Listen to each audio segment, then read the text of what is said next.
Good morning.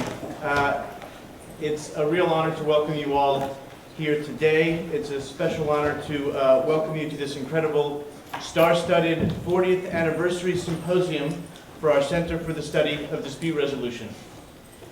The Center for the Study of Dispute Resolution has been a shining star of this law school for the past 40 years. We have been and continue to be so deeply proud of the work this center has produced, is producing, and will continue to generate into the future. Our faculty had the insight 40 years ago to realize there was a troubling hole in legal education. It was exclusively focused on litigation as the primary form of dispute resolution. It overlooked the multiple ways in which disputes actually get resolved and how lawyers actually solve the majority of client issues and disputes. The faculty brought negotiation, mediation, arbitration into the first-year curriculum in the context of our innovative lawyering course to give our students a realistic understanding of the role of lawyers as problem solvers. And at the same time, the faculty decided that these were understudied, under-examined forms of dispute resolution in the scholarly literature. Over the years, we have brought together remarkable scholars to fill this need in the academy and to enhance our understanding of alternative forms of dispute resolution, exposing their advantages in terms of cost, time, flexibility, fit with cultural norms, client satisfaction, and so on. And one of the reasons that today is so exciting is that our panelists will be looking back to over the past 40 years of contributions this field has made to our understanding of law and legal processes, and we'll be looking forward to issues to be addressed in the future. But another reason that today is so exciting and wonderful is that we are blessed with the presence of many of the key figures in this school's innovative transformation, as well as folks who have been friends and partners. It is an honor to welcome back to Mizzou Law Len Riskin, the founding...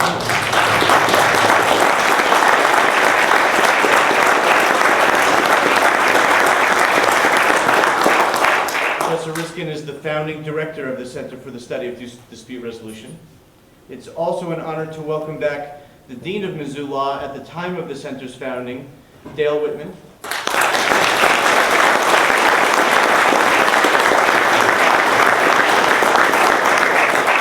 Dean Whitman's encouragement and support were essential to the Center's launch. Our past and current directors have led our Center with their passion for the field, as well as their vision: Bob Bailey, Raphael Helly, and Il-Hyung Lee.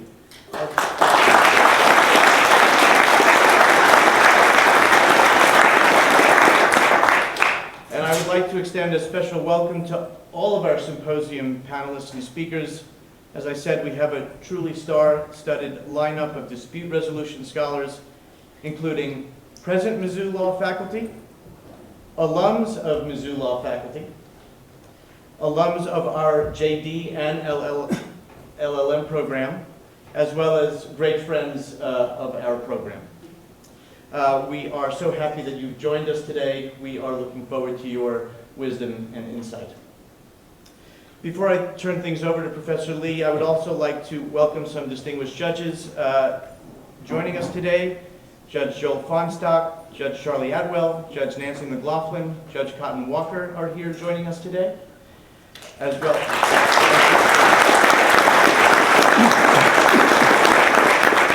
Former Mizzou curator John Phillips, Laurel Stevenson, the director of the Mediation and Assessment Program for the United States District Court, as well as the Honorable Janet Thompson, Commissioner here in Boone County. Thank you for joining us today.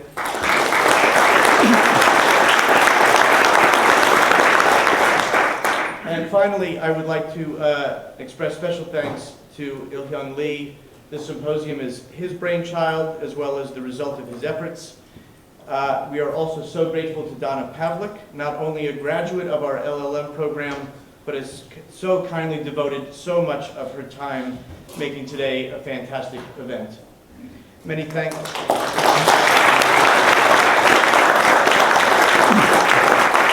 And of course, many thanks to Eric Spence. Since joining us in March, Eric has transformed law school events here at the law school. Thank you, Eric.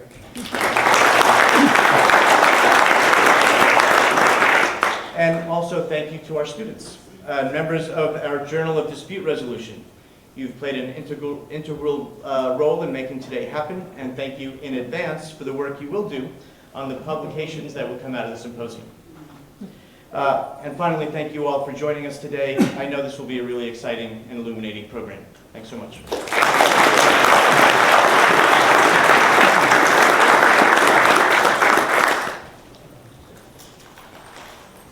Well, this is a very special day for the University of Missouri School of Law, the Center for the Study of Dispute Resolution.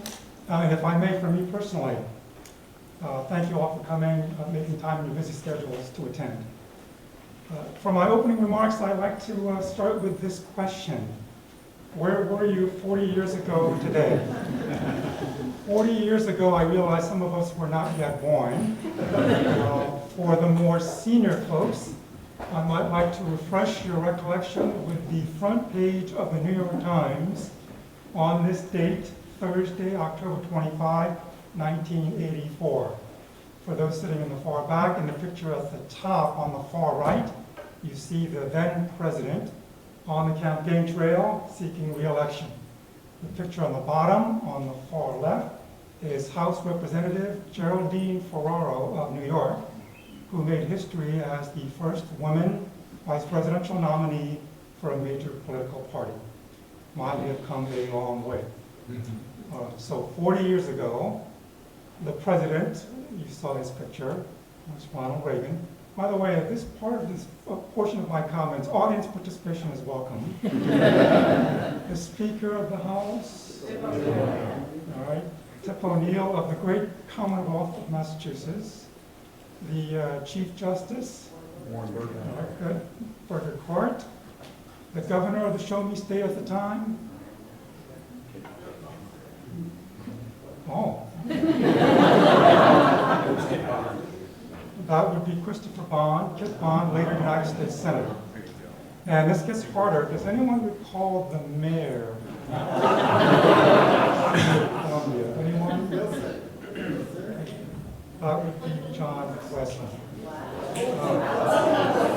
Going from town to gown, I'll refer to the University of Missouri as Mizzou, or MU for short.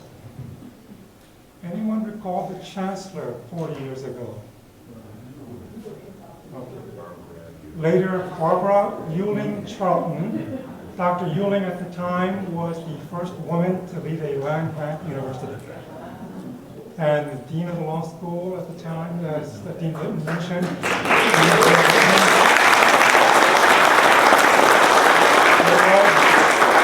it was under Dean Whitman's leadership that the law school saw some transformative developments, including the move to our current building, as opposed to the law barn that was across the street, and also the founding of the Dispute Resolution Center. I think Dean Whitman would be the first to say that every law school requires a good dean and an associate dean, someone cheerful, competent, and hopefully very tall. At the time, we had one associate dean position, and that was, I'm not sure if he's here with us this morning, that was Ken Dean. Yes, that really is his last name, and some of us did call him Dean. And as Dean Litton mentioned, the first founding director of our Center for the Study of Dispute Resolution, Professor Len Riskin, our keynote speaker for the day.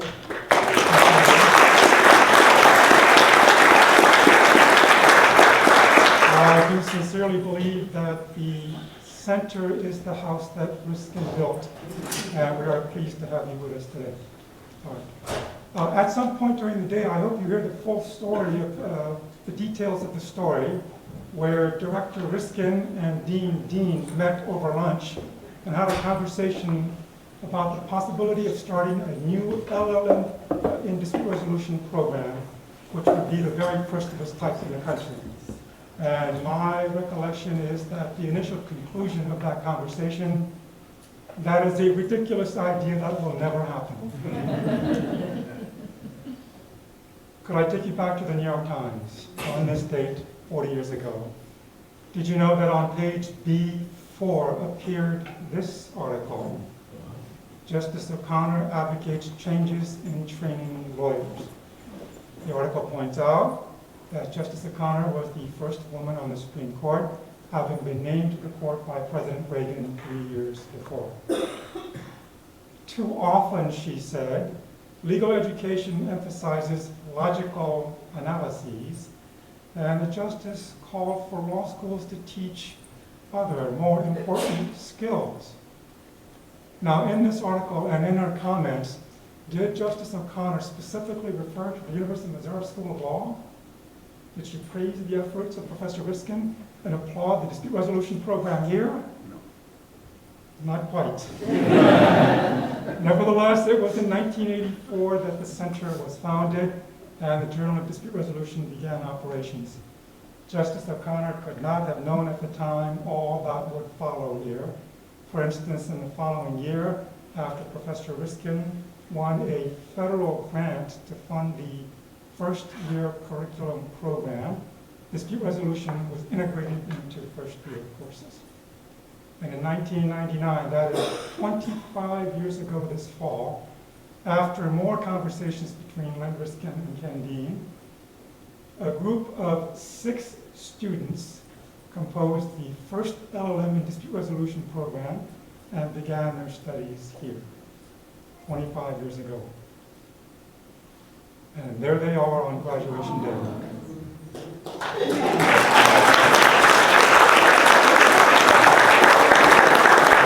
The gentleman on the far left is Attorney Stephen Stark of Jefferson City, who joins us today. The gentleman on the far right is Administrative Law Judge Gerardo Pico of Columbia.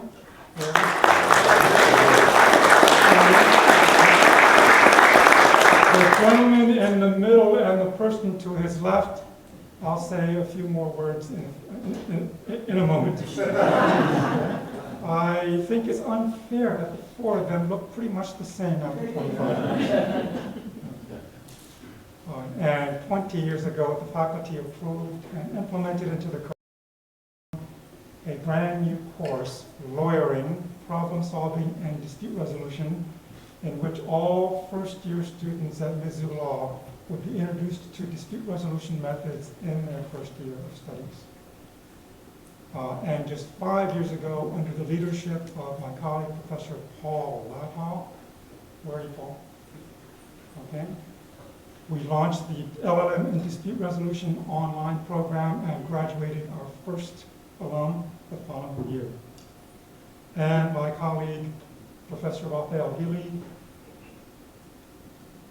became the founding director of the LLM in Dispute Resolution online program in Spanish. I hasten to add that these events and developments you see all across the country. So looking back on the last 40 years is one theme of the symposium. Looking forward is the other. As Dean Litton mentioned, we've assembled an all-star cast of speakers from all over the country for 3 panels, a keynote, and a book signing and reception at the end. On the first panel, we have Professor Andrea Schneider of Cardozo at Yeshiva University, who will reflect and look forward to the subject of negotiation and settlement.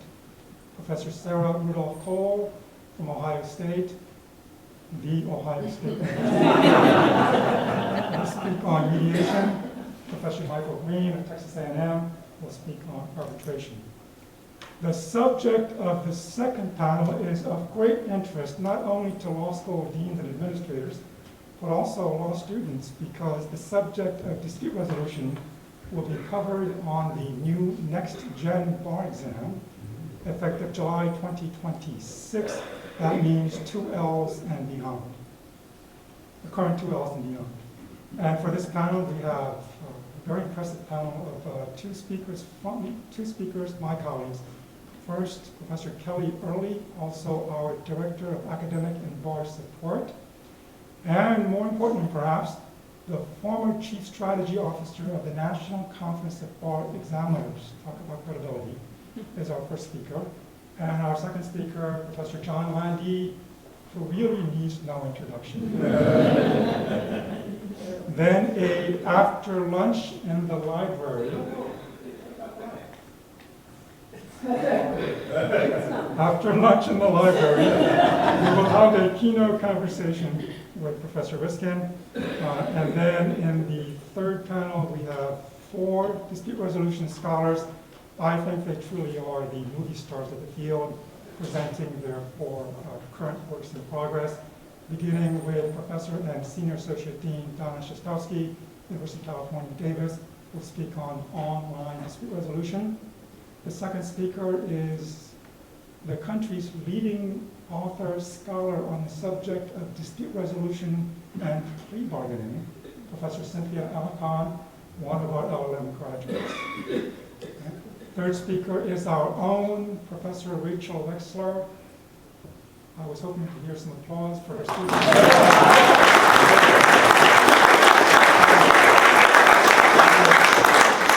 Speak on dispute resolution and restorative justice. And finally, Dean and Associate Dean Jennifer Lovenold of the University of Illinois, one of our former faculty colleagues here, will speak on psychology and dispute resolution. And Professor Landy never misses a beat. I neglected to mention that each panel will be moderated, and they all have Missouri connections. Moderator for the first panel, Professor Allison Carroll, one of our alums, class of 2004, and a former editor-in-chief of the Journal of Dispute Resolution, will be the first moderator. Dean Brian Pappas of the University of North Dakota in Grand Forks will moderate the second panel. He is the first LLM graduate to become a law school dean. On his way to becoming one of the leading scholars on the subject of settlement and the mindset of those who decide cases, before he became dean at Vanderbilt Law School and before he became one of the currently longest-serving law school deans in the country, Dean Guthrie started his academic career here with us, 96 to 02, and the last 2 years he served as associate dean. Panel 3, you saw his picture, he looks about the same. Professor Art Hinshaw of Arizona State, double Mizzou Tiger alum, will moderate the third panel. Rather than wait for the end of the symposium to give thanks, I'll repeat some of the thanks that Dean Litton mentioned. To all the speakers, especially from out of town, for coming to Como, thank you for your participation and attendance. Okay.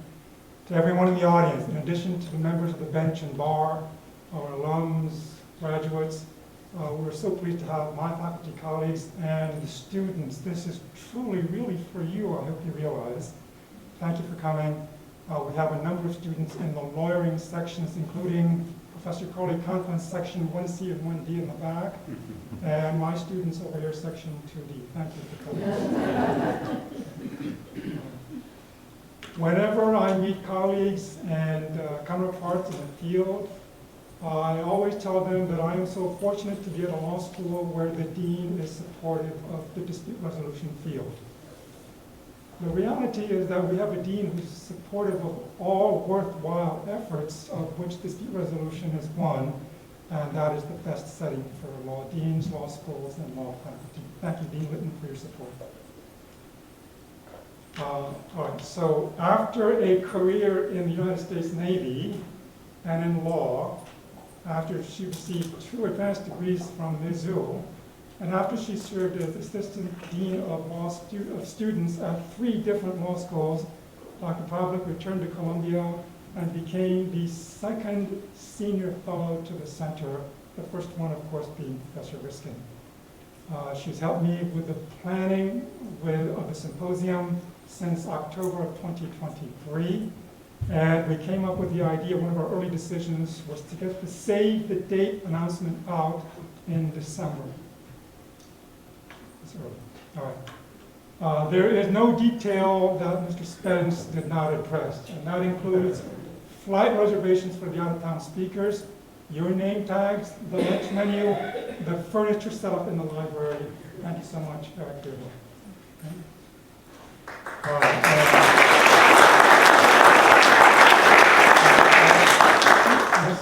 Monique Prince is probably manning the dean's office now. She took care of all the CLE arrangements. And we live in a world where you cannot function without an IT specialist. Our person is Scott Greathouse. Is he here? Okay. Let me say that that really is his last name, and he does keep our house great. Finally, please be on the lookout for a special symposium issue of the Journal of Dispute Resolution coming out next summer, which will have some articles based on presentations that you will hear today. The editors and associate members have also been working for months getting ready for this day, and I'd like to acknowledge especially the leadership. I ask you to stand and remain standing when I call your name. Ms. Werlin Gass is the editor-in-chief. Michaela Dogda is managing editor.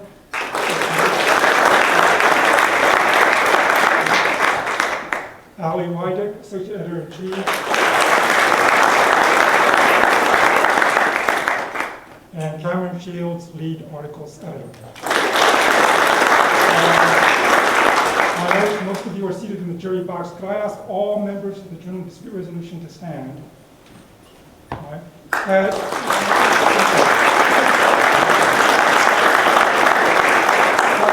any point during the day, if you have any questions about anything, please look for these professionals with the JDR name tags.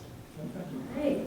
Well, thank you again, Professor Lee, and the students in the Journal of Dispute Resolution, and just everyone at Mizzou. We all feel so well taken care of, and it is really fun just to be back. And so our first panel is taking a look at the traditional, non-traditional forms of dispute resolution, and we were given a really great prompt quote from Professor Arthur Schopenhauer that says, "The first 40 years of life give us the text. The next 30 supply the commentary on it." And we're going to use that as the backdrop of a conversation with Professors Cole, Schneider, and Green to talk about, yes, those three different processes of negotiation, mediation, and arbitration, but I do expect that there might be a lot of overlap weaving through as we tend to do in dispute resolution anyway. All right, so Professor Cole, I want to start with you. So the quote starts with just that idea of text, providing us that base. So just can you think about looking back on the text of ADR since its beginning? What do you see as some of the most significant milestones or developments in ADR? Thanks, Allison, and thanks to everybody. I really feel honored to finally be in one of the meccas of dispute resolution. We've had the great fortune at Ohio State to have many University of Missouri, former University of Missouri faculty members join our faculty, and we honor all the work that Missouri has done. We always think of them as sort of our compatriots in the efforts to integrate dispute resolution into the curriculum. And one of the things that's been wonderful for me, working with Andrea and Art Hinshaw on the discussions in the dispute resolution book, was that our first volume of that series focused on the early work in dispute resolution. And as Professor Lee pointed out, 40 years ago takes us back to the early 1980s. Obviously, arbitration, mediation, negotiation are all processes that have existed since the early years of civilization. When I've gone back to look particularly about mediation and arbitration, these are forms of dispute resolution that were utilized usually by narrower groups of people. With arbitration, it was more the merchants who needed ways of resolving their disputes. With mediation, it was an informal process for resolving disputes that people utilized as early as biblical times. So we think of those as sort of new alternatives to traditional trial processes. And one of the things I've talked about in some of my work is this question of, we talk about justice and whether the justice that you receive in dispute resolution processes is as good as the justice you get from courts. And frankly, I'm a little frustrated and tired of justice through courts as the gold standard of justice, when other processes have existed since time immemorial and perhaps provide greater opportunities for justice than the trial system. But thinking back to what caused this increase in focus on dispute resolution, sort of two, I guess, strands to think about. One is in the 60s and 70s, ADR was a way of bringing together people during civil rights strife, bringing together different racial groups, and try to cross those difficult conversations and experiences in the ways that we're still trying to do today, through the building of what were then called neighborhood justice centers, to bring people together, to have conversations, to bridge gaps that existed. And at the same time, I think what all of us are familiar with is sort of Pound Conference in 1976, where Chief Justice Warrenberger, I knew the answer to that question because of this, I think we all did, said, isn't there a better way? And at that time, the court system was very backlogged, very backed up, very backlogged. There were lots of, it's obviously still very expensive process to go through the court system. And so Frank Sander got up, and in our first discussions in dispute resolution, we all 100% agreed that his not article, his Federal Rules Decision speech about the multi-door courthouse and his vision of that ought to be what we look to as the better way of resolving disputes. And the idea would be you go into this courthouse, you talk to a screening clerk who would direct you to the dispute resolution process that would best suit the kind of dispute that you presented. And then we also had founding members of our field like Len Riskin, Nancy Rogers, my mentor at Ohio State, Frank Sanders, Steve Goldberg, and many others who started writing about this and started promoting the notion that there were other ways of resolving disputes. And at the same time, the critics began, right? Owen Biss, who we all, I don't know him. I was gonna say know and love, but without him, we wouldn't have our straw man or, to focus on, where he said, look, this dispute resolution business isn't such a great idea. People need to have the court system declare what justice is. We can all talk about that a little more later. But the notion that there were these critics saying it's not a good idea to put disputes into confidential processes. A few years ago, Michael set up a symposium for us at SMU, where we talked about Richard Delgado's work, where he expressed he had expressed in 1985 great concern that dispute resolution processes were disadvantaging minorities and others who were under-resourced in these dispute resolution processes because the formalities of the courtroom, the judge wearing the robe, the flag, these formalities are what reduce the discrimination that might otherwise take place in processes. And so many of us pushed back on those issues or pushed back on those concerns, which is not to say they were irrelevant or unimportant. It's always a push-pull. You get some things, you give some things up. And so I'll stop there for the moment. I can keep on with the history for a while, because one of the great things I get to do every year is write a mediation treatise where we look at every single case that comes out related to mediation in the United States. So we talk about history and we talk about going forward. So let me let others weigh in. Thanks, Sarah. Well, Michael, Sarah mentioned your symposium, so let's just go ahead and go to you and see what thoughts you have on that text of ADR from the beginning. Sure. Can you hear me? Okay. And actually, Sarah touched upon maybe one or two things I was thinking of, because I was also looking at what was going on in 1984, and certainly Richard Delgado and his co-author's article came out in 1984 on fairness in dispute resolution process, addressing it for people of color and what that meant. Hold the mic closer to your mouth. Oh, okay. Can you hear me now? Okay, sorry about that. So the context of Richard Delgado and his co-author's article was something when I thought about what is the text. What is the text of what is going on 40 years ago, and some of the things that Sarah mentioned too in terms of building from the civil rights movement. And so what happened with that symposium at SMU is there's a dispute resolution kind of listserv of faculty that Missouri is behind that listserv. And there was a discussion on there. In fact, one of my colleagues, Cynthia Alcon, who you'll hear from later in this conference, we were having a discussion about issues of race in negotiation, and there's this article by Ian Ayers where he had looked at negotiation based on race, but it was like, is there anything recent that really is addressing these issues since Ian Ayers' article? And I kind of put out a question on the listserv about that, asking people, and they were like, no, it really isn't. And that was kind of the impetus of taking Richard Delgado's article and bringing it more modern day to see, you know, and I actually had this conversation with Carrie Meadows, also one of the founders, about, well, what are we doing? She wasn't very happy with Richard Delgado's article when it first came out, and what are we doing to kind of address that? So that's one layer of the text.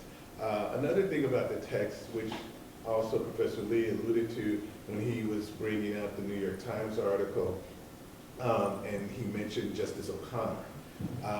The other justice that came to my mind is Justice Scalia. And in the year right after 1984 is a 1985 decision called Mitsubishi, which, because when you think about arbitration, so arbitration is now getting ready to, at least from the Federal Arbitration Act, reach its 100-year anniversary. And so you say 40 years ago, well, there should have been 60 years of arbitration at that time, yet there really wasn't. Arbitration was really languishing in terms of how it was being addressed as part of this multi-courthouse system. But with Justice Scalia and the court, as it was changing from President Reagan's appointees, you started to see the court, some people would say either emancipating the Federal Arbitration Act or radicalizing the Federal Arbitration Act in terms of its broad coverage starting to take place. And I think that really is the text in terms of 40 years ago that I view. Andrew, you share? Sure. Is this actually working? Okay, great. Let me also add my thanks to Illian for bringing us here and to be with everybody. It's wonderful. I also did a little bit of research about 40 years ago, and there were a few things missing on his list. Metallica came out, and the original Ghostbusters was 40 years ago. There you go. That, at least for me, was game-changing. I always wanted to live in New York, and now I've achieved my dreams looking for the ghosts. Anyway, but also, The ghost is on top of the Tiger Museum. Did you see that? It is, right. all right, so, who are you gonna call? Anyway, so with that, I was looking at negotiation texts 40 years ago. And as much as mediation was game-changing in terms of getting incorporated and Mitsubishi and really bringing arbitration to all of the different venues that arbitration is now in, whether or not we wanted it there. Negotiation was also in the midst of a revolution. Getting to Yes was published in 1981. Carrie Meadows' article, Legal View of Problem Solving, was exactly 40 years ago in 1984. And so the idea of problem solving in negotiation was really the game changing that was happening then, and the shift between how negotiation, to the extent it had been taught anywhere in law schools, it was much more of a hard bargaining, grading on numbers and results only kind of existence. Maybe a few courses prior to 1984, but then really the start of this program and then getting negotiation courses around the country. In some ways really anchoring problem-solving integrative negotiation into the way that we teach law students and now CLE programs and so on and so forth across the board and across the country. And the fact that it's now going on the bar makes me just want to declare a victory, call it a day. Let's just, we've won. We haven't, but we'll get to that later in terms of critiques. But I think anchoring us there in 40 years ago in terms of problem solving becomes the primary text of negotiation starting 40 years ago in a variety of different ways, and then the sort of building on that. And so, whether it's a bunch of different negotiation books in business schools, Bargaining for Advantage, Manager as Negotiator, these are also coming out in the late 80s, the way that we now teach it in law schools, sort of across the country. And then really, since that time, building and adding into it.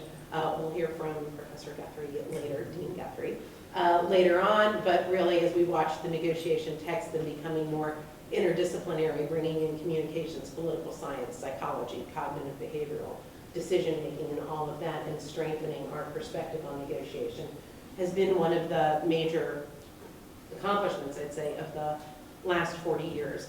And so that, in some ways, I think is where I would place us in terms of 40 years ago, and then thinking about where we go from here. Well, so you mentioned some of the critiques. So let me go back to our quote we were given. The first 40 years of life give us the text. The next 30 supply the commentary on it. So Andrew, I'm going to go right back to you. Okay. And have us think about that commentary on ADR and the critical reflections, critiques that the field, maybe the field should address to ensure its continued relevance and effectiveness. So there's part of me that, as I've said, like, let's declare victory, right? Everybody reads Getting to Yes. It's been translated into a billion languages, and you can still find it at airplane shops everywhere, airports, all of those good things. And I wonder in some ways as we look at the world now in which, I look a lot also at international conflict resolution. Problem solving doesn't seem to be working internationally. I gotta say, there's I don't see me sitting down with Vladimir Putin anytime soon and saying, so let me hear your interests here in Ukraine. What are you really trying to accomplish? And can we work this out? And wondering if in some ways in our focus on problem solving and making sure that we are training students in empathy and good questioning and active listening and understanding the other side, that we haven't also trained them in some ways to say, okay, what happens when you actually need to use force? What happens when you actually need to threaten and carry out a threat? And when do you make threats wisely? And what is the equivalent of hard bargaining in the commercial sector? And when do you walk away and say, this is a person I'm not going to do business with? Or, in one of my early studies at how lawyers negotiated, I still remember a comment where somebody said, and this was early in the days of email, where they said, I was dealing in this negotiation, I made sure that every single communication with this person was in writing because I never trusted them face to face. I never trusted anything that I could not prove. And I learned early on after they continued to lie to me to get everything in writing. That's not problem solving. That's what do I do with a snake? And that still strikes me as I don't particularly like teaching that.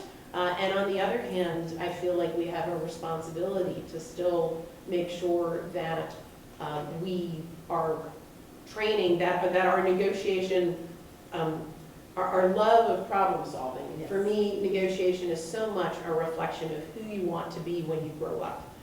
You want to be a good person. You want to build relationships and get referrals from the people you negotiate with and continue to do business and have a great reputation in your legal community as a person who follows their word and is a good person to deal with and all of those things. And what do you do when you're not dealing with someone like that? And are we teaching those skills and really and making sure that we're, if you need to hard bargain, do it really well.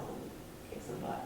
And how do we make sure you have those skills too? So that's part of the critique, I think, particularly in negotiation. I think the critiques in terms of race and gender Michael alluded to race. My particular hobby horse is gender, and most of my research comes from the position of rage. Anger is a huge motivating force for research.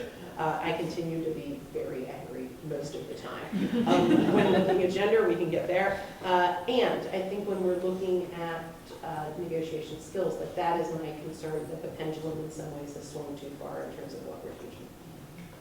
Thank you, Andrea. Michael, do you want to go next? Andrea was mentioning some of the critiques you had, Sarah, and I have your critiques too. Michael? Sure. So in terms of critiques, I guess one of the things I meant to mention regarding text when I was talking about arbitration, that it had kind of been languishing 40 years ago. The one area where arbitration was thriving is in labor, in terms of labor arbitration. And so if you look back in 1984, even here, well, you had Lynn Whiskey here, you also had the great Tim Hines. And in terms of labor arbitration, it continues to thrive and be a context for understanding the value of arbitration, especially in the workplace. But if we start to think about critiques, what started to happen then with labor arbitration, you have, sophisticated parties on both sides of the dispute with a labor union and an employer. But as you started to see the opening up of the Federal Arbitration Act with some of the decisions, maybe starting with Mitsubishi, where you now would see major businesses be involved in requiring consumers and employees as a condition of a transaction with them having to go into arbitration, and that being called either so-called forced or mandatory arbitration. The critique that started to develop regarding arbitration with access to justice issues is this a fair process?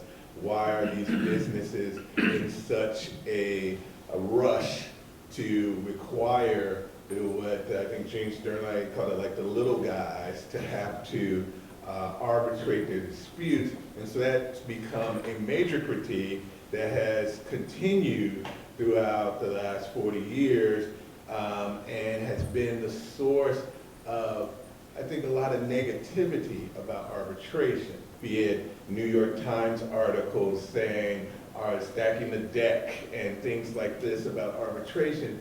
Whereas if you come from the labor arbitration field, which I also come from, it's been kind of a very positive system, a joyful system to peacefully resolve labor disputes, and yet you see these critiques of arbitration, and it still translates, because now in the labor arbitration field, you see a lot of critiques of the labor arbitration field in disputes like policing disputes, because they get attacked for arbitration decisions as maybe not being fair. And so I see which also has both a racial component to it as well. And so you see these kind of critiques developing where even now, and by the way, I think this was kind of culminated with the recent legislation, the Ending Forced Sexual Assault and Sexual Harassment Arbitration Act. I call it FSASHA. Some people are calling it EFA. I know. Well, either way, it sounds like you're saying something bad about somebody. I don't know anybody named Sasha, so. But I think it works well in writing to call it FSASHA. When you actually speak it out loud, people have some issues with it. But in terms of that statute, when you looked at some of the history behind it and some of the congressional report, it was suggesting that people on both sides of the aisle don't really support so-called forced arbitration. And yet we're pursuing it still, and which makes me think that it is basically a creature of attorneys, corporate attorneys, who are the ones who are so used to feeling like we need to advise these big businesses in a way which makes them feel like we're doing something for them, and making them think this is a way to stay out of and really win. It's about winning these disputes rather than having access to justice.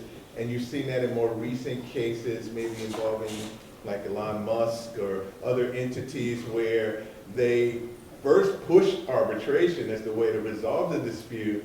And then when creative plaintiffs come in and start doing so-called mass arbitration and trying to hold them accountable, then they're balking and trying to get back into the court system, which suggests the critique is that you're using arbitration as a sham to deny access to justice. And I think that's really where the critiques are right now in arbitration.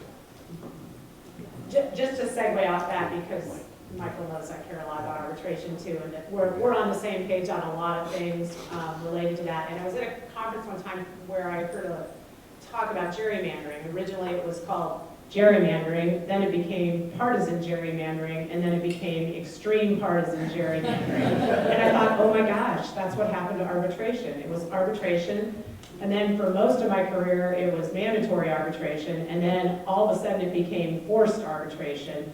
And as Michael knows, I think arbitration is a fair process. I do labor arbitration, I do employment arbitration, I do commercial arbitration. I know we've got Bob Bailey here who does a great deal of arbitration. I'm sure there are others here. And I think those of us who are involved in arbitration consider it to be a fair process. I am 100% on board with the notion that the class action waivers that businesses imposed or integrated into their arbitration agreements was sort of the biggest problem. That's not to say that they didn't try to take great advantage of the arbitration process at the outset. They got pushback from the courts. But this mass arbitration response was seemingly brilliant. And then the court said, be careful what you wish for. Now you got it. You pay your fees. And now we're seeing responses to that. And I wish I have an article that I'm working on related to the media's portrayal of arbitration, because I think the biggest negative for arbitration is the way the media characterizes it, which again is not to say that businesses are choosing it because they think it's a fair process, but it is a fair process. And now we're seeing employers who have agreed to pay 100% of the fees associated with arbitration other than the filing fee, finding that more people are filing arbitration claims because they can, and it can force a settlement. But we agree generally on that. I do think that 1991, which is right when I graduated from law school, and Gilmer versus Interstate Johnson was decided, which dramatically expanded the use of arbitration in employment disputes, and then that moved to consumer disputes. There was great exploitation by businesses of the arbitration process, which have, I think, continued to disserve arbitration as a process. But I came here to talk about mediation, so just let me say that I 100% believe in mediation as a settlement process. One of the things I was looking at, and I'm sure Donna or Chris could weigh in on this more, is my frustration that social scientists aren't finding necessarily proof that mediation is better than people just negotiating, and that sometimes people don't make use of online processes. Even the free processes of mediation that we have that would provide great access to justice for so many people are used by so very few. A lot of these online dispute resolution processes seem to be foundering because no one's using them, so then there's a move away from that.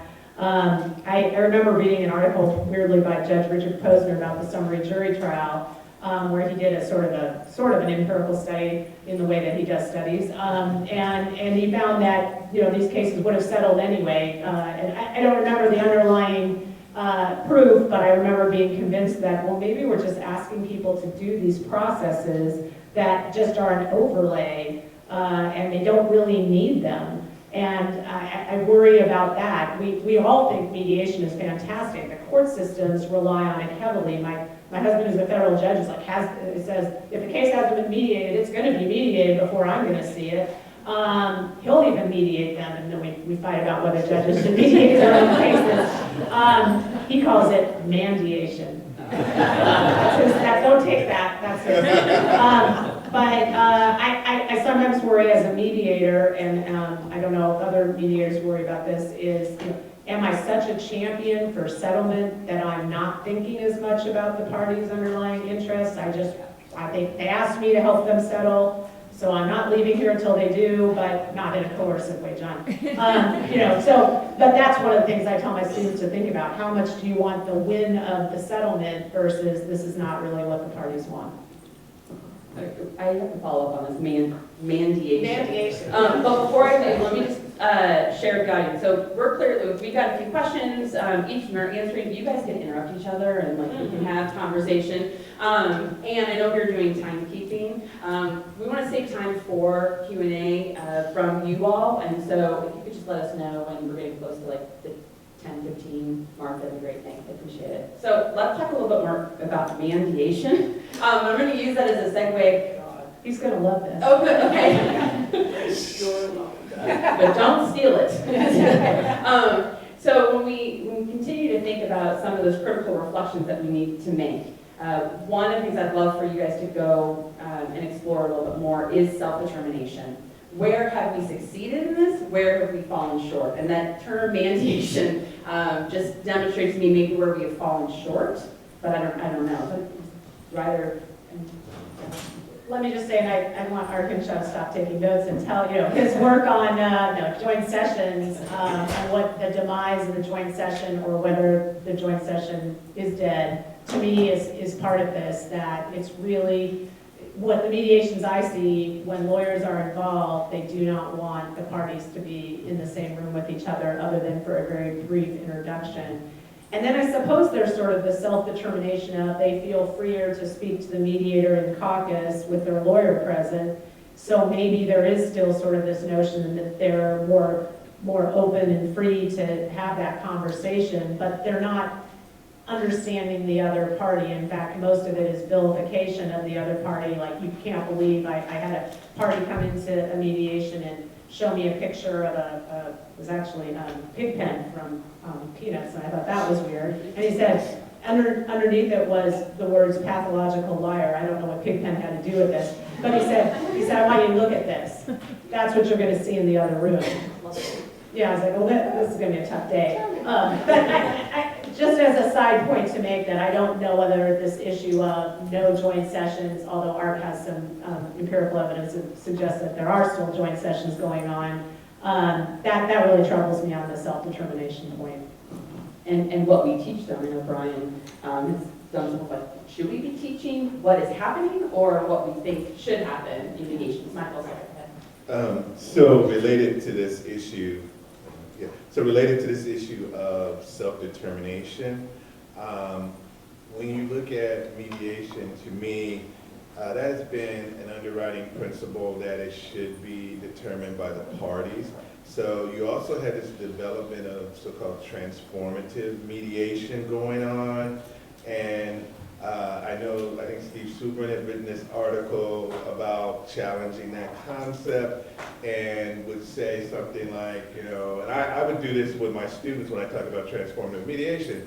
I would, say that I put a T on my chest and I show up to the mediation and I say, I'm here to transform you.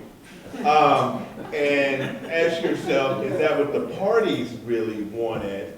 And I use this hypothetical that I discussed with Jim Colvin and Hamlin, where it was an employment dispute.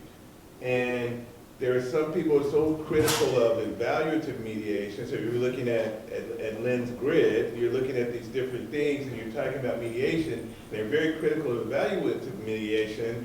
And I would use this hypothetical. We had an employee who had been harassed, had been subjected to discrimination, and all of these horrible things.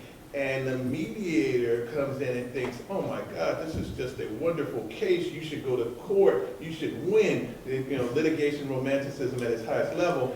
And then the employee says, I just want this to be done. I just want peace. And the mediator is kind of fighting with them about that. Like, what do you mean? You can win. You get the greatest case in court. And so when you think about mediation, then that's kind of one of those things about self-determination, or it could be mandiation, where, and I would talk to federal judges, and they would say similar things about you, like, We have a federal judge by the way, I come to you from the great state of Texas, I should have mentioned that. We have some federal judges in Texas now who really have been going out saying, we hate mandatory arbitration. We hate all of these alternative dispute resolution processes. We want these cases. We want to decide them. We want to get rid of these administrative agencies who are deciding these. We want everything to be in court. And we will decide these issues. The courts will have the power. And that gets into challenging self-determination, challenging access to justice. If the disputants really want to just resolve and have peace, they don't want to fight, they don't want to be adversarial litigate. Are we providing mechanisms that are allowing them to have that kind of process? So I think that's part of this whole mediation process. Yeah, in New York, it's now presumptive mediation as of 6 months ago, about a year ago.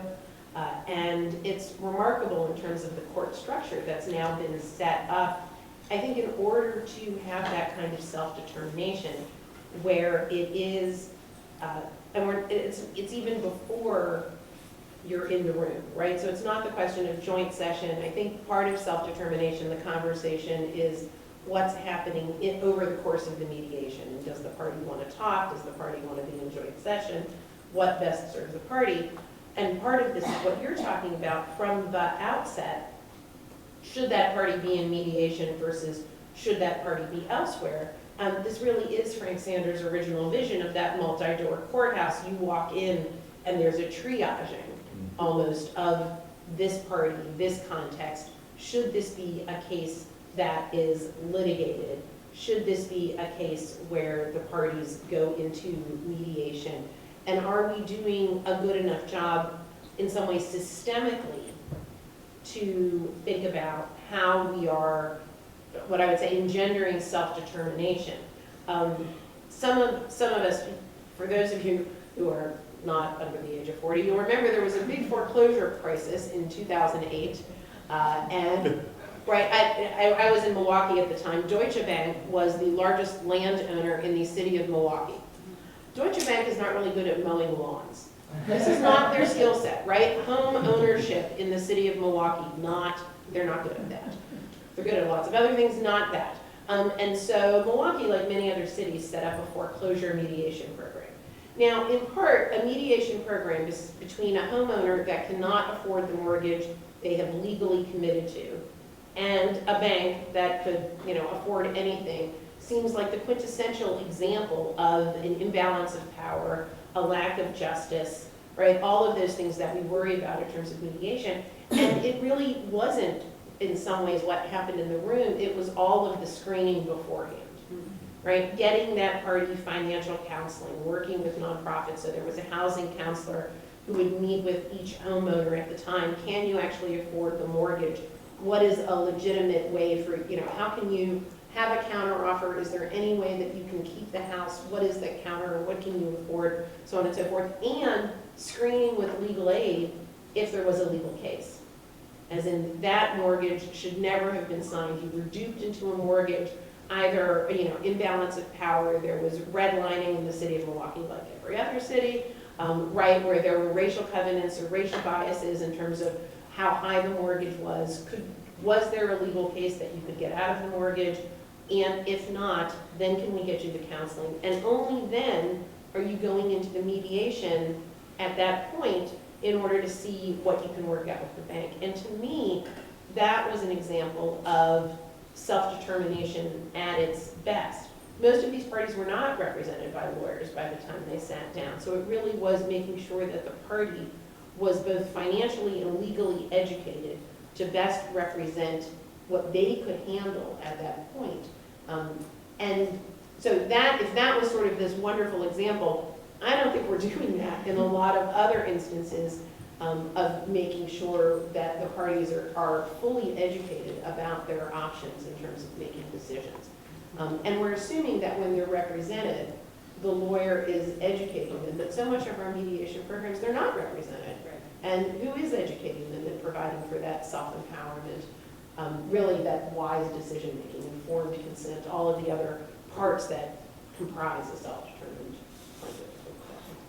Well, so building on that, you all have touched on sort of the evolution of ADR from, we've mentioned the multi-door courthouse many times, choice in process, but if we've gone from arbitration to mandatory arbitration to forced arbitration, we've gone from parties choosing mediation, not just how they're going to settle, but the process they're going to do it, to presumptive mediation. I'm just curious how sort of the formalization or the adoption of ADR in the courts has impacted self-determination or any other of the successes and pitfalls that we've experienced in the past 40 years. Sarah, looks like you're... Yeah, I'm ready. Sarah's got the problem. Well, and I think, I don't know, every time I reread Fitting the Form to the Fuss, I sort of come out of the same place, that mediation works really well for most disputes, and it's not very expensive, and it's not binding, and so it does such a great service to parties. Now, again, maybe they would negotiate a settlement at some point without the help,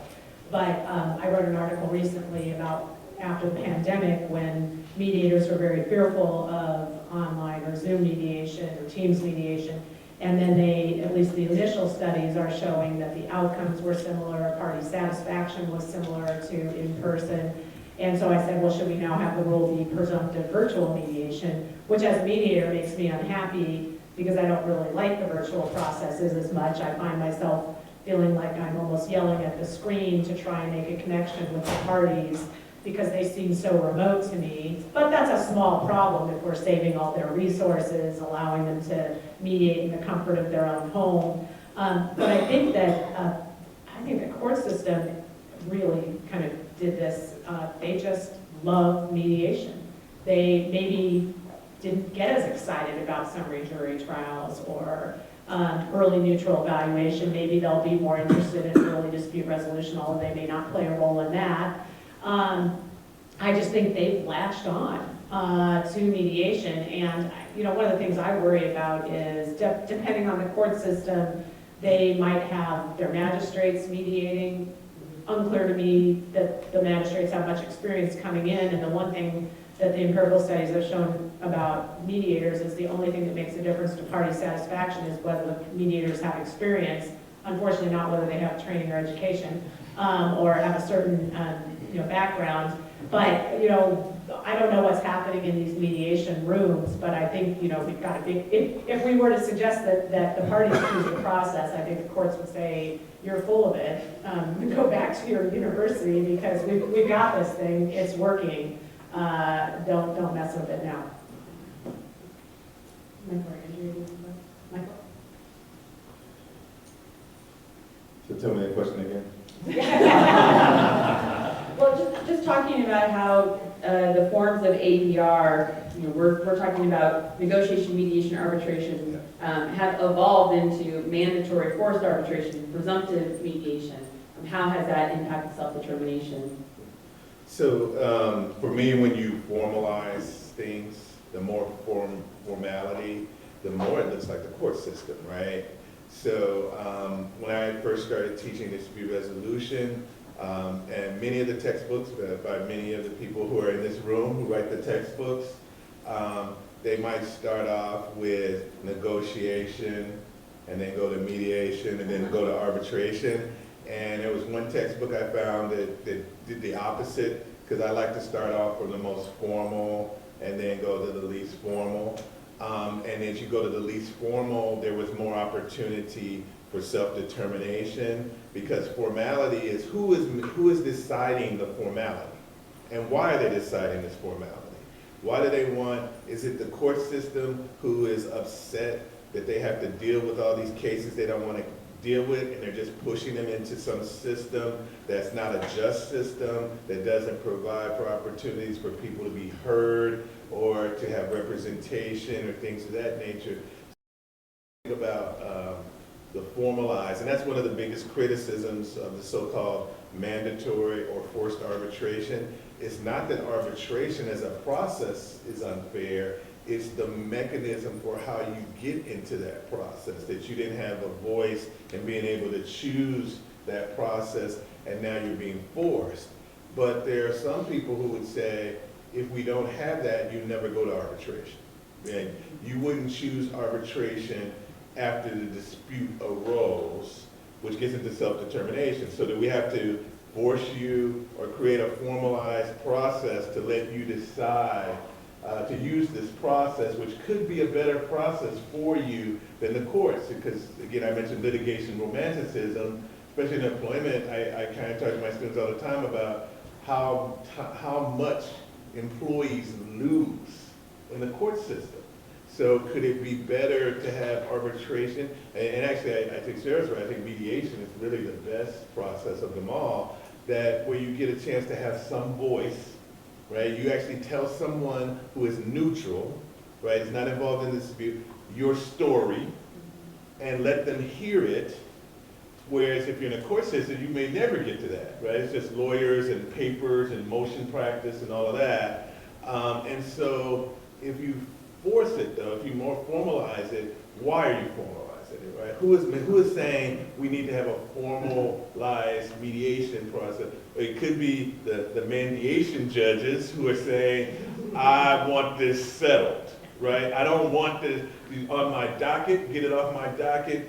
And I used to have no federal judge in Chicago who would say, I always believe in ADR. And I said, what is that? And I bring the parties into my conference room and I tell them they better settle this case or I'm going to make it difficult on you. That's not what I was talking about. So that's my point. You know, maybe presumptive, just one sentence, presumptive mediation is the new forced arbitration. Yeah. As you were saying, as you were describing the arbitration versus mediation, I had visions of Tom Brady in a mediation where they're saying, well, I wanted them to deflate the ball because it would actually then be easier for my receiver. And I actually don't want to go into an arbitration case in which Roger Goodell is both the judge, jury, executioner. And I feel a little depressed about the situation here, but I'd like Bill Belichick to testify on my behalf. In this particular mediation, can we all get together? I don't think every arbitration process set up is automatically fair.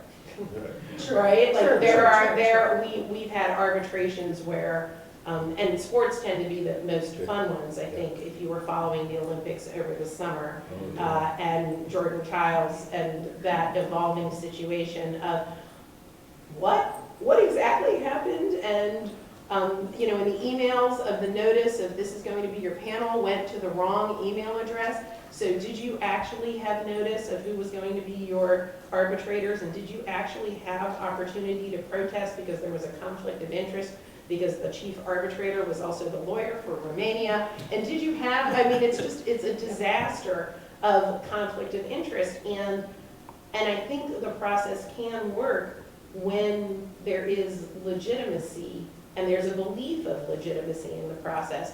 And then we get these particularly well-known situations, whether it's Deflategate a couple of years ago or whether it is the Olympics this summer, that sort of trickle down to everything in arbitration. And if this is what is happening in the most famous and the most powerful, you know, at the NFL and in the Olympics, well, how do I know that when you arbitrate my credit card case, you know, and over my fees, that it's also not some arbitrator who was hand-selected by the credit card company. She's paid by the credit card company. She's probably done, you know, 50, 60, 100 cases for the credit card company. I do not have access to how often she's ruled for the credit card company before I get stuck with her as the arbitrator. And that doesn't feel fair, even if my rate of success of suing Visa in small claims court is nil. I mean, this is part of creating systems, and in some ways that self-determination is to a decision maker, that the conflict of interest rules, and we know as the FAA is turning 100, there is nothing in the FAA on conflict of interest rules. There is one Supreme Court case that tells us what bias is from an arbitrator. The circuits are split. I mean, it is a disaster when it comes to the ethical standards and disclosure rules for arbitrators, as far as, you know, the ethics professor has to say. That's a raging disaster. Although I will say that you know, the institutions do step up on that, but there's a lot of non-administered arbitration. But I will say that one of the interesting things about mass arbitration, if you're an arbitrator, is you'll get. I had 20 Amazon cases. I did my conflict of interest form, I think, for each of those, which took me probably 5 hours, because there are a lot of questions you have to answer, and the cases never went to a preliminary hearing, which means the arbitrator is not compensated. And when I took arbitration classes, the other article I want to write is no one feels sorry for the arbitrator. But maybe they should. That is the problem, sir. Yeah, so It was just one of those. So, I actually wanted to take us in a slightly different direction when we were also talking about sort of fairness and self-determination. It's sort of this hallowed value, I think, that we have here in our legal system about independence and individuality. And from the negotiation perspective, and Michael, you alluded to this, when we were talking about Delgado at the beginning, and it's what I see in gender negotiations as well, the idea that your individual negotiation is going to fix the system, it's going to be fair. It's going to, if we just equip everybody with perfect information and a bunch of negotiation skills, you are going to be able to negotiate to a fair result. And that's not true. And it's also one of the things where we are relying on individuals to fix systemic problems, right? That you individually are going to find out that Airbnb is charging more or not even allowing you to rent certain places because of discrimination. That you are, Lily Ledbetter, and you only find out 15 years in, maybe rest in peace, Lily, that you have been discriminated against and you've been underpaid for the last decade of your career. And then we're relying on each individual person to go ahead and renegotiate and to make that fair, rather than requiring systemic transparency, systemic fixes, systemic reporting. And so I think that that's also the next shift of, in some ways, what data collection, what AI can actually, it's been a good thing, and you guys will talk about it later this afternoon, but right, that sort of mass data collection can actually reveal patterns in a way that Ian Ayres had to study it with testers in the mid-'80s, and housing discrimination was always done with individual testers, but now when you can mine data across massive sites, whether it's eBay, Airbnb, company data, you can actually find those patterns of discrimination. And I don't think, as much as I love negotiation, right? Bob Mnookin used to call himself a negotiation imperialist, and I'm happy to inherit that title. And I love negotiation, I live and breathe it, and it doesn't fix everything. And there are times where that individuality, that's not the point. Unionized salaries have the least difference in gender and race because they are across the board and because they are transparent. And that sort of systemic fix is, I think, something else we should look for in the future. So in line with that, in terms of individualized decisions, one of the things that I was going to mention, maybe, I don't know if you were born though, but you should know what also was going on in 1984. There was a gentleman named Michael Jordan,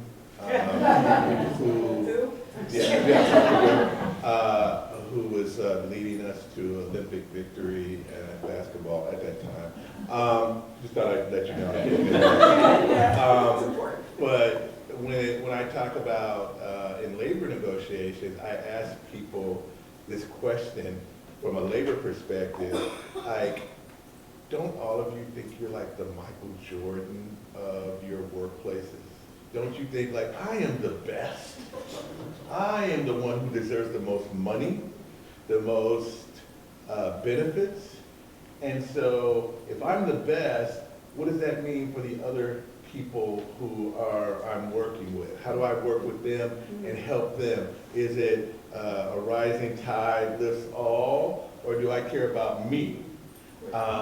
Pass to Scotty Pippen. And it comes up with sports a lot. When Andrea mentioned Tom Brady, I wrote an article about the whole Tom Brady issue. It's the one thing I get asked the most about when I go talk to people outside of our, the law school setting. I'm at Bar Association. You wrote that Tom Brady thing. I really like that. I don't like him.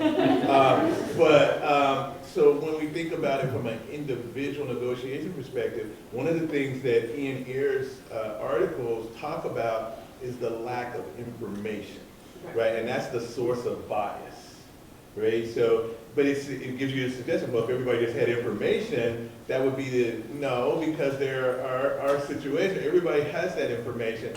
And what he's talking about and with his studies, right, you put a tester in, and he did a more recent one where it was at eBay, where you had people where they were selling like an iPod and in the hand that it was holding the iPod, it might be a black hand versus a white hand, and how the responses were different from that in terms of bias.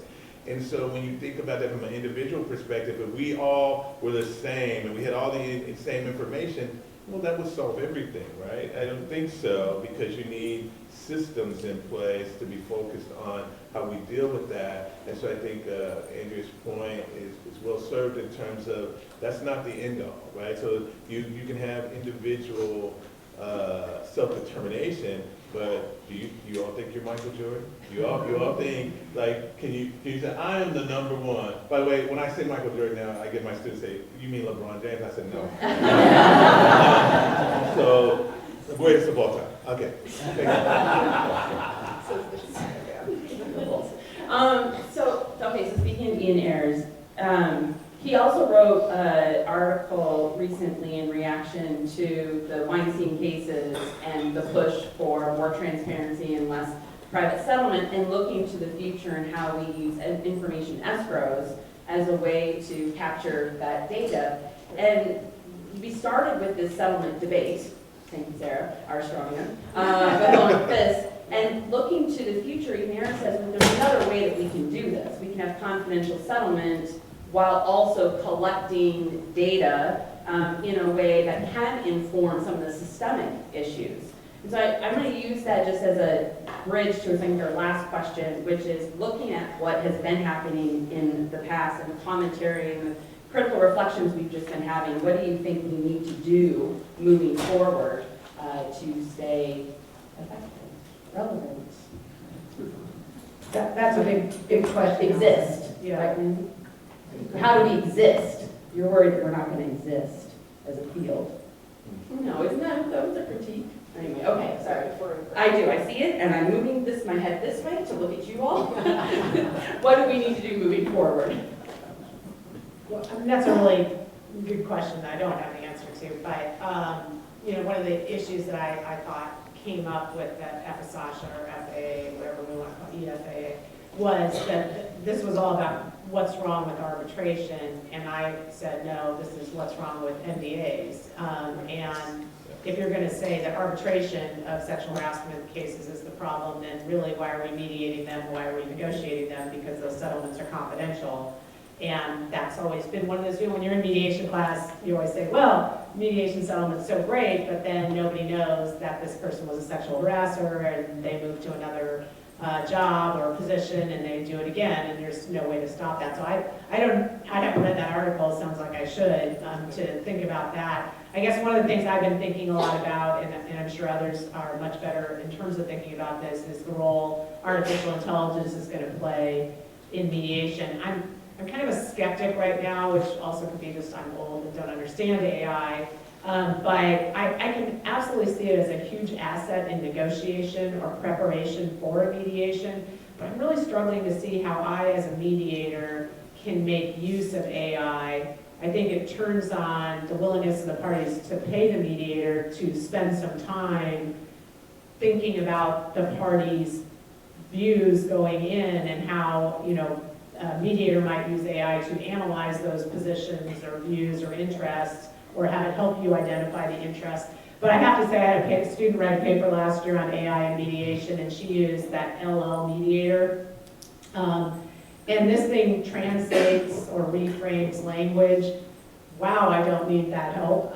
Literally, it just says, I don't like you, you didn't pay your $100. Like, and then reframes for you. It's like, well, that's actually what the mediator does. And I don't get how we're going to use AI as mediators because everything is confidential in mediation. How am I going to have a confidential, model that I can use? Are the parties going to be willing to pay mediators to spend time working with an AI mediator or have that in the room in some way with the mediator. So I do think, and I'm AI and arbitration, I don't know, negotiation, I can see it more. I think that's obviously going to be something that's impactful, but I don't really know how that's going to work.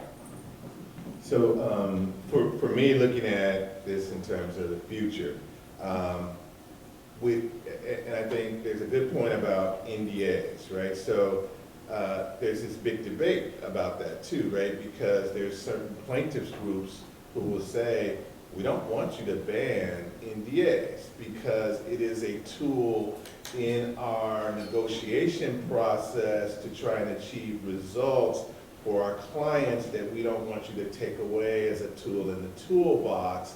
But it also, with the Weinsteins and all of the cases that developed through the Me Too movement, it was also being exposed as a tool to prevent the dissemination of information that could help future potential claimants deal with these issues. And so for me, where you look at the future, this also gets into this debate about, well, what do we mean when we say ADR? And there's a group of people who say, I don't believe it's alternative, it's appropriate dispute resolution. And for me, the future, I don't think appropriate dispute resolution will ever go away.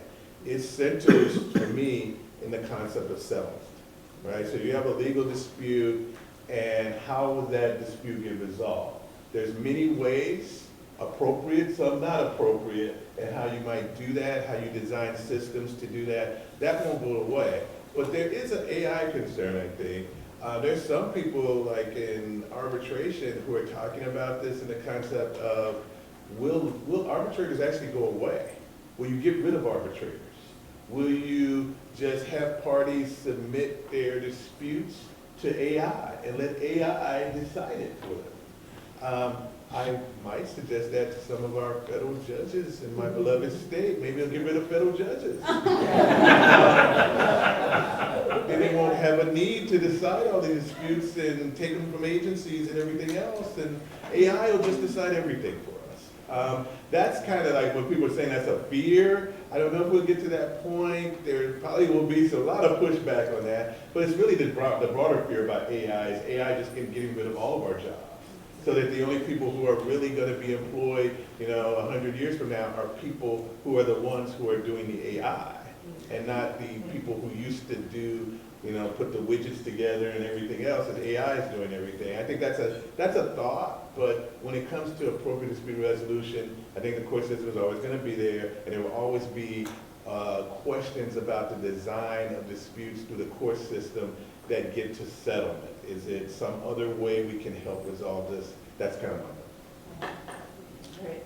I'm going to start with the bots and everything. I agree that AI, and like every other tool, can help with preparation, help with transparency, help get information, better prepare you.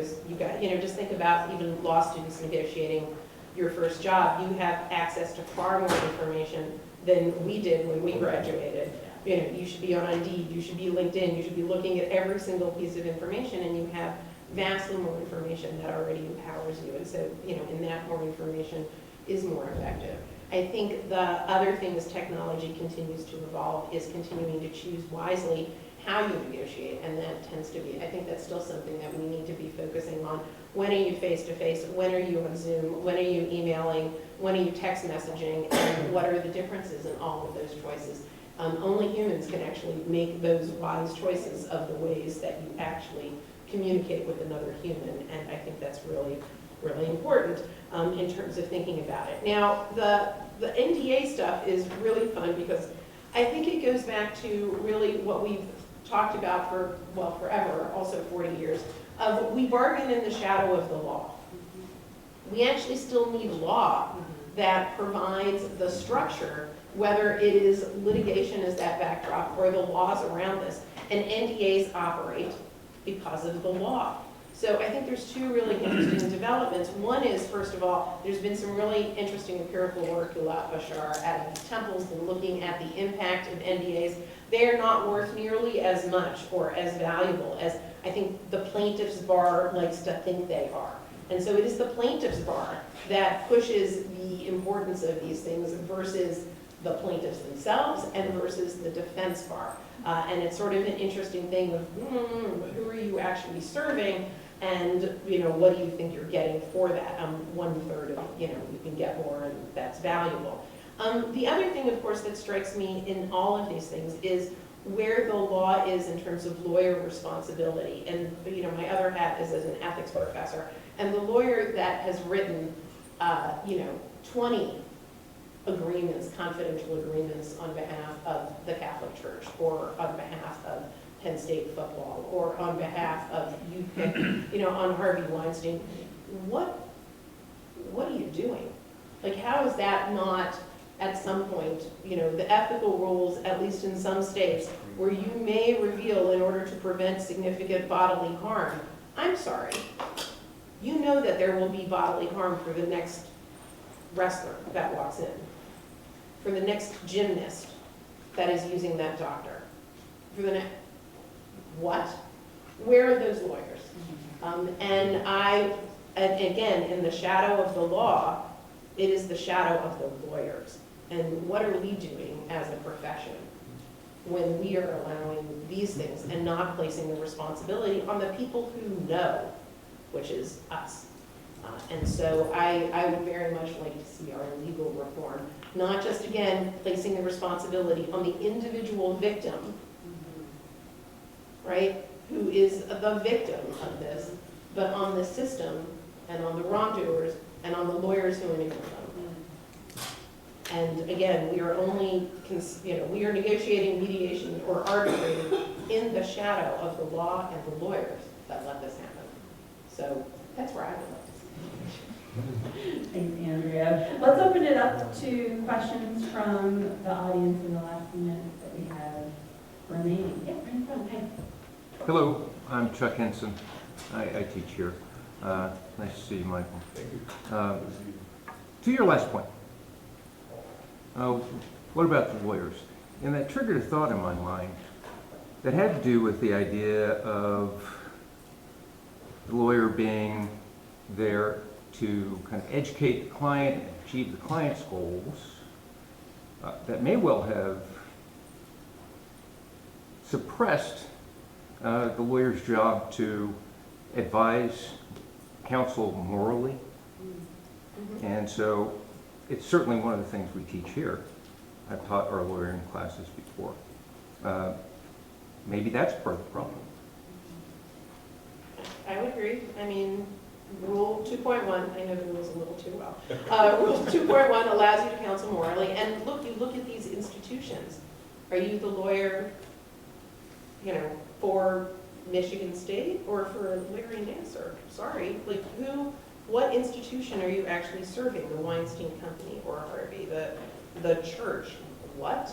And really thinking about where your responsibilities lie. I think, additional training in terms of in-house and whether, anyway, yes, I think there's far more opportunity there.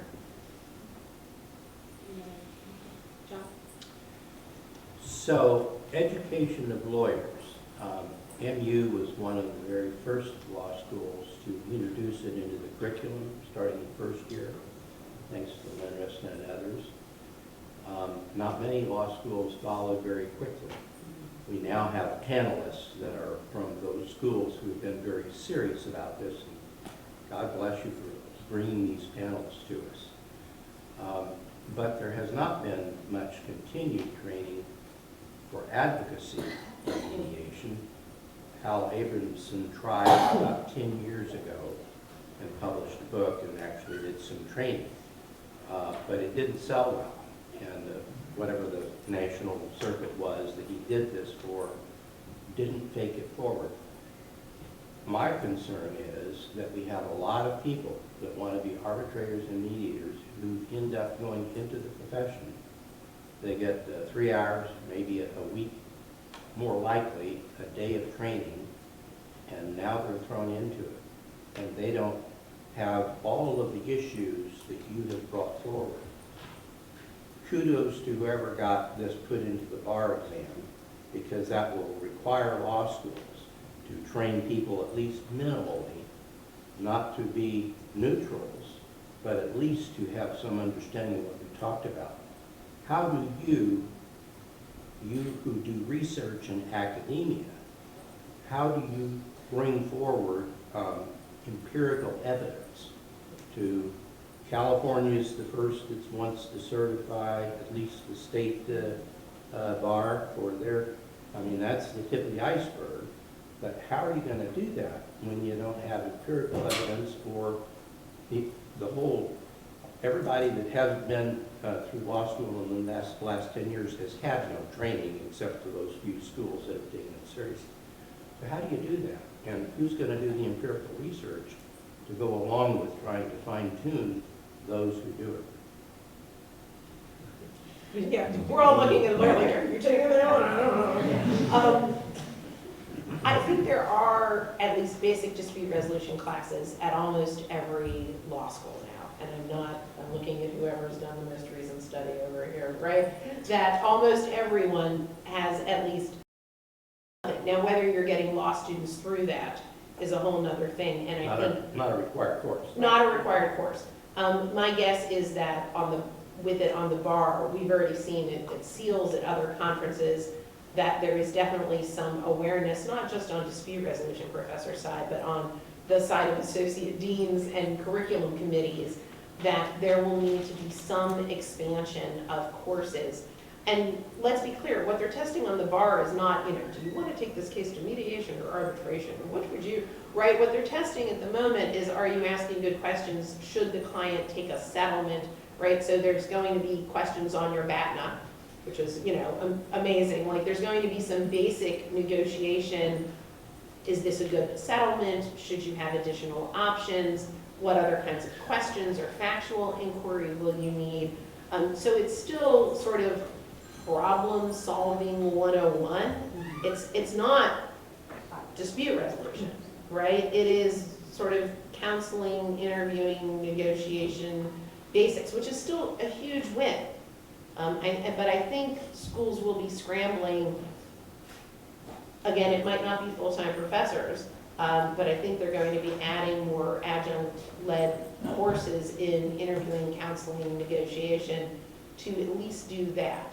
But you're right, the whole higher level requirements, I don't think exist in many schools. Well, I'll go back to the quote that Professor Lee shared at the beginning from Justice O'Connor, that it was about skills. And I think the thing I'm most excited about the Next Gen Bar is that it's going to focus more on skills as opposed to just substantive knowledge, which we need, but we also need the skills. So I'm excited about that. Other question? Yeah, go ahead, Sam. I was going to say, of course, the big challenge is anytime you do skills, you can't have as many people in class, and that doesn't pan out well. Yeah, sorry, go ahead. I think this is mainly a question for Professor Green, but interested in your all's thoughts. So ADR means alternative dispute resolution. The alternative to what? And 35 years ago is when employers started to include arbitration, mandatory arbitration, as a condition of employment. The last 25 years, we've seen a proliferation in summary judgment and now 12b6 dismissals in federal court. And I'm wondering if you all have studied or noticed how things are maybe shifting away from arbitration, which was better than facing a jury trial, but not as good as being in federal court. So I think your question, it requires a lot more nuance to kind of address the issue, because what my example was, I think there are benefits to arbitration versus the courts, but there are these really kind of nuanced issues about how I get to arbitration versus how I get to court, how I select that process for arbitration versus how I get into court. There's lots of studies about plaintiffs who are very unhappy with their attorneys in the court system, and because they have certain expectations, right? They're like, I have this $1 million verdict, and they don't even find out you can't even get $1 million. There's caps and summary judgment and plaintiff's motions. But if you go into arbitration, part of the problem is the data, right? Is arbitration really better than court systems for disputes? I think sometimes I've seen studies that say yes and some that say no. Right? You have the Chamber of Commerce saying arbitration is so much better than the court. Like, why is the Chamber of Commerce saying that? Do they not want people? So I don't know in terms of the data, but in terms of the appropriate dispute resolution process, I think you have to think about it in the context of what's right for these particular claimants. And do they want to have their voice heard at least? Because there's some procedural justice components to that. Just having an opportunity to be heard, even if the results are going to be bad in both systems. They're going to be bad for you in arbitration and in the court system in terms of you getting vindicated when you probably should have been vindicated. It might be a bad result, but could you have more voice? And so I think there's nuance between trying to compare. It's not clearly apples and apples to me all the time between arbitration and court, comparing the two in terms of appropriate dispute resolution systems. I guess I'm not talking as much what the claimant would prefer or feel better about. Have there been any studies that employers are saying, you know, if we have arbitration, we're going to get more claims, and, you know, Yeah, we're more likely to have a hearing. yeah, We're better off in at least federal court. Have there been any yeah. studies or anecdotal evidence of that? I think Sarah's going to say something about that. Can you tell? Oh, yeah. Yeah, I think, so I do a lot of employment discrimination arbitration, and often now the employers are writing into their arbitration agreement their right to have a motion for summary judgment in employment discrimination cases in arbitration.